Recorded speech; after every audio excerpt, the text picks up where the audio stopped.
സാരി ഉടുത്ത് ഇച്ചിരി മെച്ചൂരിറ്റി തോന്നോ? അന്ന് ഇച്ചിരി മെച്ചൂരിറ്റി ഇരിക്കട്ടെ. ഇന്ന് ജോക്കുട്ടന്റെ പിറന്നാളാണ് കേട്ടോ. പിറന്നാളല്ല, ബർത്ത്ഡേ ആണ്. അപ്പൊ ഞങ്ങൾ രാവിലെ ഇന്ന് പള്ളിയിൽ പോയിട്ട് വന്നതാണ്. അപ്പൊ അതാ ഡ്രസ്സൊന്നും മാറാൻ നേരം ഉണ്ടായില്ല. അങ്ങനെ തന്നെ സാരി ഉടുത്ത് കിച്ചണിലേക്ക് കയറിയിട്ടുണ്ട്. അപ്പൊ രാവിലെ ബ്രേക്ക്ഫാസ്റ്റിനുള്ള സാമ്പാറൊക്കെ ഞാൻ തലേ ദിവസം തന്നെ ഉണ്ടാക്കി വെച്ചിട്ടുണ്ടായിരുന്നു. അപ്പൊ ഇനി ദോശ ഇഡലി എന്താന്ന് വെച്ചാൽ ഉണ്ടാക്കിയാൽ മതി. ഇവർക്ക് ഇഷ്ടം ദോശയാണ്, ഇഡലി ആണെങ്കിലും കഴിച്ചോളൂ. അപ്പൊ ഞാൻ കരുതി ഇന്ന് ദോശ ഉണ്ടാക്കാം.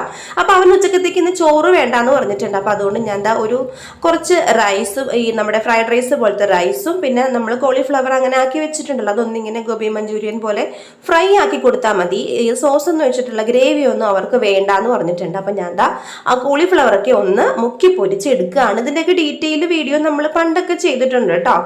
ചിക്കൻ വെച്ച് ചെയ്യുന്ന പോലെ തന്നെയാണ് നമ്മൾ ഇതേപോലെ കോളിഫ്ലവർ വെച്ച് ചെയ്യുന്നത്. അപ്പൊ റൈസ് നമ്മൾ ഉണ്ടാക്കി എടുക്കുകയാണ്. നമ്മൾ മസാലയൊക്കെ പൊട്ടിച്ച് നെയ്യില് പിന്നെ കുറച്ച് വെള്ളം ഒഴിച്ചത് ചൂടായി വരുമ്പോഴത്തേനും നമ്മളിതാ കുതിർത്ത് വെച്ചിട്ടുള്ള ബിരിയാണി റൈസ് ഇട്ട് ഒറ്റ വിസിൽ മതി. പിന്നെ ബാക്കി ആ വിസിലിന്റെ ആ ഒരു പ്രഷറിൽ അവിടെ ഇരുന്ന് വെന്തോളും.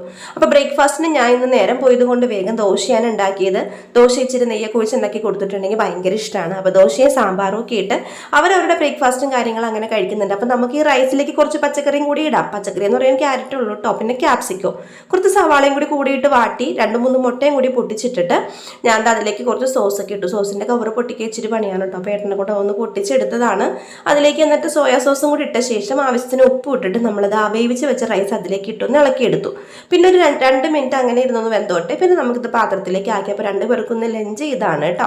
അപ്പൊ ലഞ്ചൊക്കെ പാക്ക് ചെയ്ത് കൊടുത്തു. അവർക്കുള്ള ബ്രേക്ക്ഫാസ്റ്റ് ഞാൻ പാത്രത്തിലാക്കി കൊടുത്തിട്ടുണ്ട്. ജോക്കുണ്ട് പിന്നെ ചാറ് മാത്രം മതിയല്ലോ, കഷ്ണമൊന്നും വേണ്ടല്ലോ. അപ്പൊ ഇന്ന് ചായക്ക് പകരം കാപ്പിയാണ് കേട്ടോ. അപ്പൊ അങ്ങനെ കാപ്പിയൊക്കെ കുടിച്ച് അവന്റെ ബാഗിൽ ഇന്ന് സ്കൂളിലേക്ക് കൊടുക്കാനുള്ള സ്വീറ്റ്സും ചോക്ലേറ്റും ഒക്കെ ആക്കി വെച്ചിട്ടുണ്ട്. അപ്പൊ ബാഗ് തോളത്തൊക്കെ ഇട്ട് ഞാൻ ഒന്ന് പുന്നാരിച്ചൊരു ഉമ്മ കൊടുത്തപ്പോഴത്തേനും നമ്മുടെ അന്ന മോൾ അവിടെ നിന്ന് പരാതി പറഞ്ഞു. അപ്പൊ ഞാൻ അവളെയും കെട്ടിപ്പിടിച്ചൊരു ഉമ്മ കൊടുത്തിട്ടുണ്ട്. അപ്പൊ 2 പേരും സ്കൂളിലേക്ക് പോകാൻ കേട്ടോ. തലയിൽ ചീപ്പിരിക്കുന്നവരെ ഞാൻ